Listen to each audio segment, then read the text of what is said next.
If you want to better understand how you can release and strengthen your pelvic floor more than just doing deep squats and butterfly pose and tons of Kegels, in this video, I'm going to talk about what is going on with the different parts of your pelvic floor, how we can target each of them with mobility and strengthening exercises so that you can have a better functioning pelvic floor.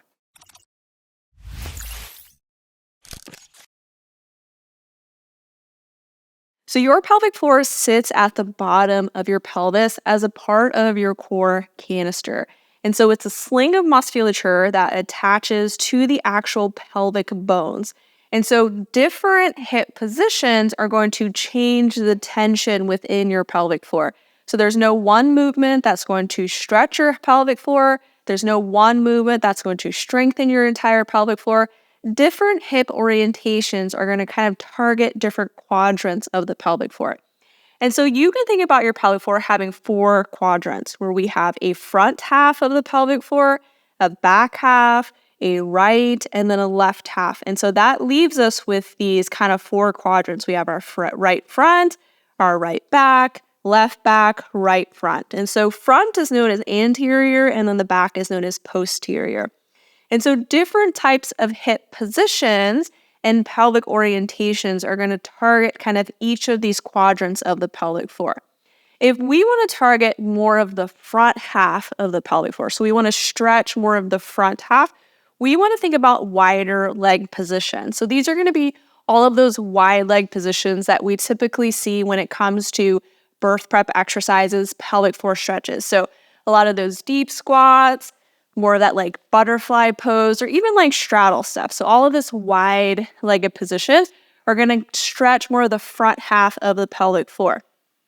In addition to the wide leg positions, more of an arch in the back, so finding more extension in the spine, is also going to bring us more into the front half of the pelvic floor as well. The reason for this is when we find more extension in the spine, the way the femur moves in the hip socket makes it easier to find more external rotation. So it's going to help to bring us more to the front half of the pelvic floor.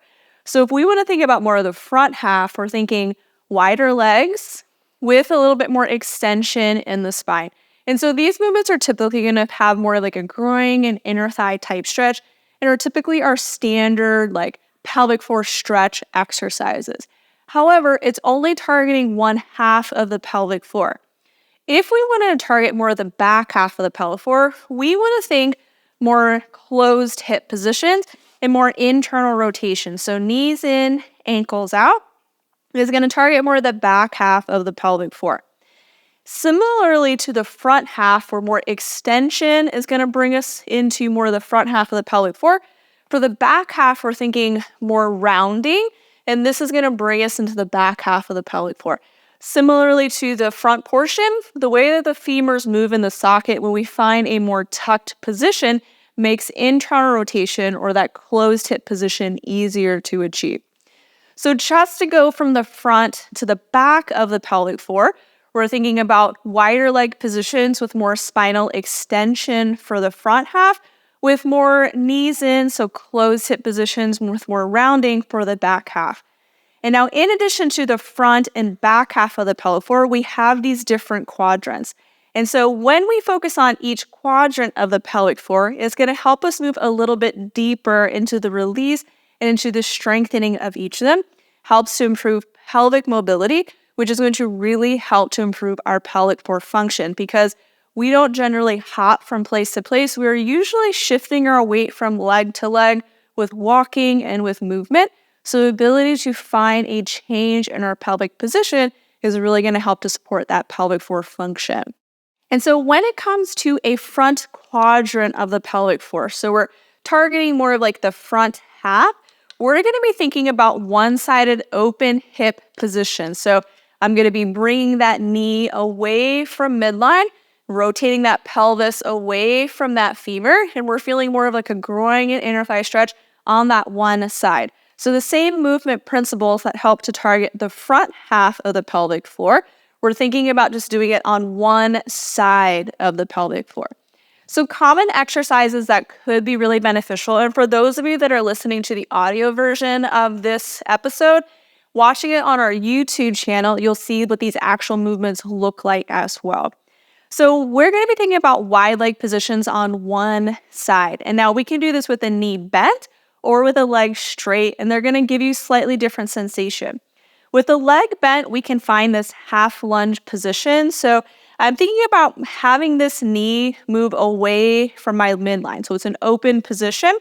And then I'm going to almost think like try to rotate my belly away from that thigh, which is going to bring you deeper into that groin area. And then you can sink into this leg to bring it deeper into the inner thigh as well. So this stretch is targeting the front quadrant, or that front kind of corner of the pelvic floor. It's helping to offload any overactivity that may be in that front half. Now, for a lot of us, the right front quadrant of our pelvic floor tends to have more overactivity in it because we like to put more weight into our right leg based on common postural tendencies. And so our organs are denser on the right side, our diaphragm is larger on the right side. So we like to stand on that side of our body, which tends to bring that right hip into a more closed hip position. And so these open hip positions can really help to offload that right front pelvic floor and pelvic wall that may be causing things like bladder urgency. Maybe you're experiencing like hip impingement or even like right SI joint pain. And so these open hip positions can be really helpful for that. So really thinking about pulling that pelvis away from the femur. We can also do this with a all fours lateral hip shift. So you'll come into a tabletop position. Legs will be a little bit wider than hip distance. And I'm going to think about shifting my weight over towards the left to feel a stretch in that right groin and inner thigh. And you can also add in a little bit of external rotation with that foot to move deeper.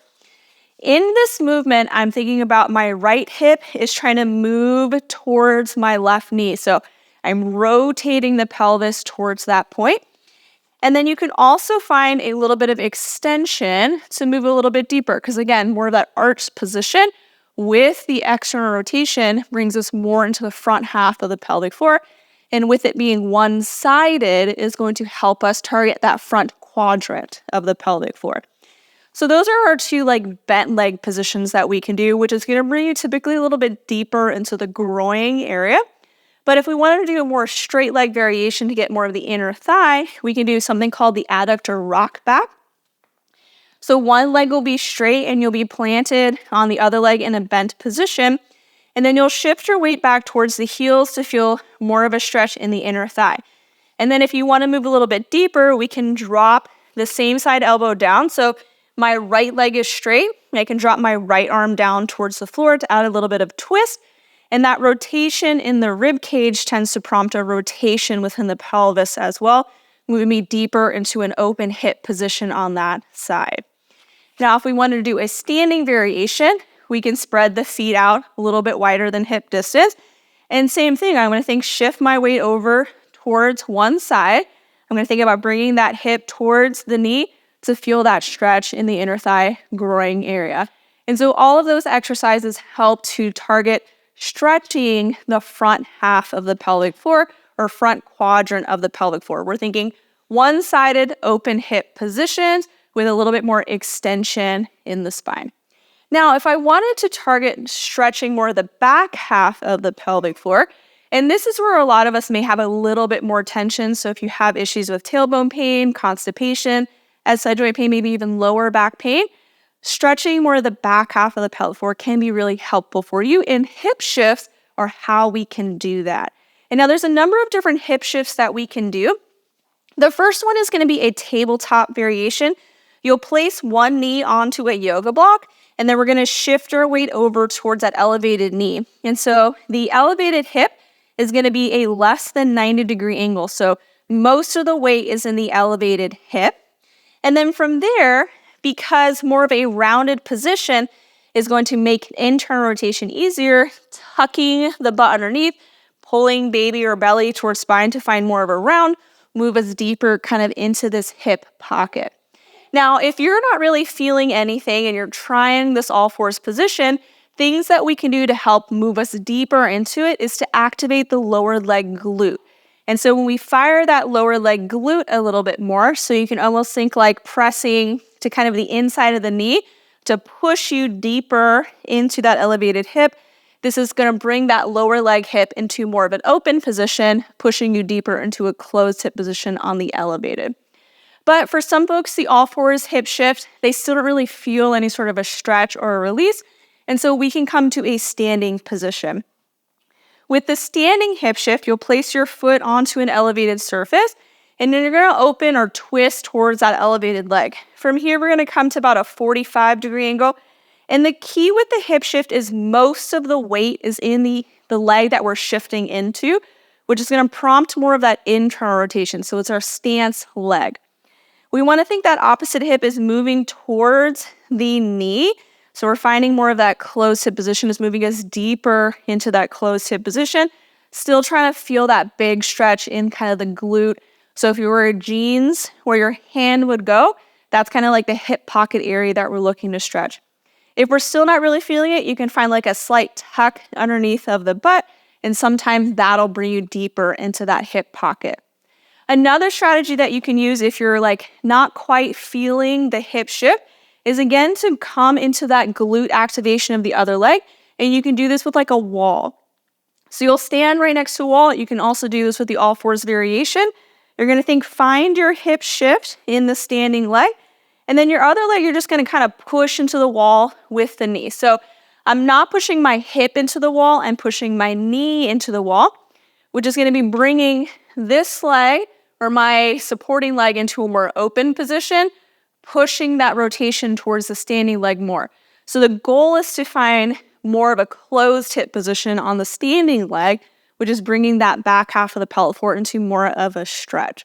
And so if I want to target more of the back quadrants of the pelvic floor, I'm looking for one-sided closed hip positions with a slight tuck underneath.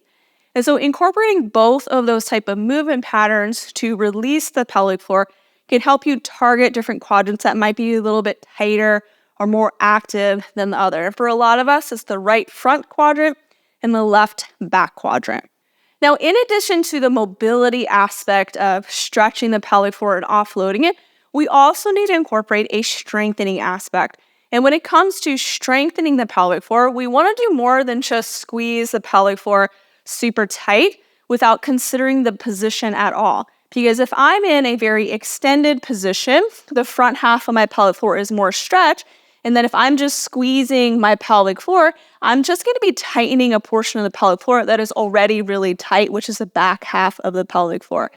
And so when it comes to the strengthening aspect, one helpful strategy to utilize, knowing that the front half probably has more length and the back half is probably tighter, is to find a position where you're maybe slightly tucked. So this can kind of bring you into a more neutral position. And we're going to think inhale into like the lower back or the back side of the body to stretch this back portion of the pelvic floor. And then exhale to think lift up in the front as if you're like pulling belly to spine. So it forms this kind of like circular breathing pattern where you think inhale into the back and then exhale to lift in the front. So sometimes that breathing pattern can help to release portions that are a little bit tight while also strengthening portions that might be on the looser side, for example. But we also want to think about what muscles are going to help to pull the pelvis into these different positions to prompt more internal or more external rotation to support balance within the pelvic floor. And similar to the mobility exercise, we can do one-sided strength exercises to really target each quadrant a little bit more as well. And so if we want to emphasize more of the opening position, so we want to strengthen that back half of the pelvic floor to pull us into a more open hip position, we want to think about quads and glute strengthening, coming us into more like abduction, so legs moving away from midline. So one thing that we can do is we can find some hip shifts where we're kind of rocking the leg up and down. So you can almost imagine there's like a ball or like a foam roller between your legs, and we're just kind of driving one knee down, so the standing leg's in a more closed hip position, and then driving that leg up so the standing leg's in a more open hip position. So finding these kind of like hip rotations can help to improve pelvic mobility, but my hip has to be strong to pull into that open position in order for it to be strengthened in that aspect. Then we can add a little bit more. We find that closed hip to open hip position, adding in some fire hydrants at the top. You can do this in a standing or an all-fours position. You can also add in like a lateral band walk or standing banded abduction. So all of these things that are strengthening more of the outer glute musculature with spreading the legs apart is going to help to strengthen the back half of the pelvic floor to pull that pelvis into that more open position on one side. In addition, we can also bias our exercises to target more external rotation as well, focusing more on the quad and glute. So exercises where we are more upright, so the torso is more upright, such as lunges and squats, are going to target the glutes a little bit more. And then to add more, we can think hold a weight on the same side as our work leg. So ipsilateral loading is going to help to bias a little bit more external rotation, which is going to help with strengthening the posterior portion of the pelvic floor. So we can inhale to lower and then exhale to come up while holding the weight on that same side. Again, this biases more of that external rotation, which is going to help to strengthen the back half of the pelvic floor a little bit more with that quad and glute strengthening. Now, if we wanted to think about the front half of the pelvic floor and strengthening it, we're thinking more inner thighs and hamstring musculature. So back half of the pelvic floor strengthening to help us find more open hip positions is thinking glutes and quads. For finding more of those closed hip positions and more internal rotation, we're thinking inner thighs and hamstring musculature is going to help to strengthen the front half of the pelvic floor. And so we can do exercises like an adductor side plank or a Copenhagen plank, where we're placing the top leg onto an elevated surface, either a yoga block or a bench, and then pressing through that knee to feel that inner thigh fire and turn on. And then that bottom leg can either be down on the floor for some support, or you can lift it up to make it a little bit more challenging. I find that these body weight adductor exercises are really great for strengthening the inner thigh musculature. In addition, we can also incorporate some rotation at the hip. So holding on to the weight with the opposite hand is going to bias more internal rotation, which helps to support more of the front half of the pelvic floor. So I'll put weight into one leg, opposite hand is going to hold, and then I'm thinking more hinge exercises. So for the quads, it was more upright torso. For hinge, I'm thinking torso is coming more forward as I lower down and stand up. In this movement, we're thinking like if there's a flashlight on my butt, it's shining the wall behind me. Well, if I was thinking more quads, it'd be below me. So we're thinking hips back. So exhales to stand up, inhales to lower down. Holding the weight in the opposite hand is going to help to bias a little bit more internal rotation, which helps support the front half of the pelvic floor. And so if we're thinking about the strengthening aspect, for the front half, we're thinking more internal rotation, more hamstrings and adductors, more hinge type exercises. For the back half of the pelvis, we're thinking more external rotation, more open hip positions with quads and glutes, and more upright squatty type movements. And so incorporating that variety of movement from front to back is not only going to give you good, well-rounded kind of hip musculature, leg musculature, because we're targeting the front, the back, the sides, inside and outside, in addition to incorporating hip and pelvic rotation, is going to help to support pelvic floor balance as well. But similar to the release portions, certain portions of the pelvic floor may need this a little bit more. So the right posterior portion needs a little bit more strengthening, so it needs a little bit more of those open hip strengthening exercises, while the left anterior portion needs more strengthening with more of those closed hip positions. And so you can do all of these exercises on both sides to help with pelvic floor balance, or you can specifically target it based on asymmetries that you may have based on your postural tendencies. Working with like a pelvic floor physical therapist or occupational therapist that has worked in Postural Restoration Institute stuff may be really helpful for you. We have some PTs with us in our gym. They're PRI certified. That can be really helpful. They do online consults as well. But looking for practitioners that can help you figure out what's going on individually in your body can be helpful, or exploring it with these different movements and seeing what side feels easier, what side feels a little bit harder, which movements feel more restricted for you, can help you get a better idea of what may be going on in your own body. And so I hope that this episode was helpful for you to have an idea of how we can approach pelvic floor balance with release exercise, with strengthening exercises, understanding that the pelvic floor strengthening is more than just squeezing it really tight without taking the position into consideration, without taking the surrounding musculature into consideration. And the pelvic floor is more than just deep squats and butterfly poses to stretch. We want to incorporate a variety of different hip and pelvic positions to truly support balance within the pelvic floor so that we can optimize its function. If you enjoyed this episode and you want to work more with us, check out our online fitness programs. We have our online prenatal fitness program, our online postpartum fitness program, and we have a beyond postpartum program for folks that are not looking for rehab anymore. They just want to continue to feel strong in their bodies. All of our programs include exercises that think about pelvic floor balance. And so it's not just a bunch of squats and random exercises. They're really intentionally designed to be really well-rounded to help you move pain-free and confidently throughout your entire motherhood journey. If you want to work with us, you can check out all of our online programs on our website at mamasayfit.com and use code YouTube10 to get 10% off any of our online offerings. And I hope that you enjoyed this educational episode. If you did listen to the audio and you want to see what these movements actually look like, head to our YouTube channel where we have a video of me demoing them off, in addition to a 30-minute pelvic floor workout video where I walk you through all of these different movements together.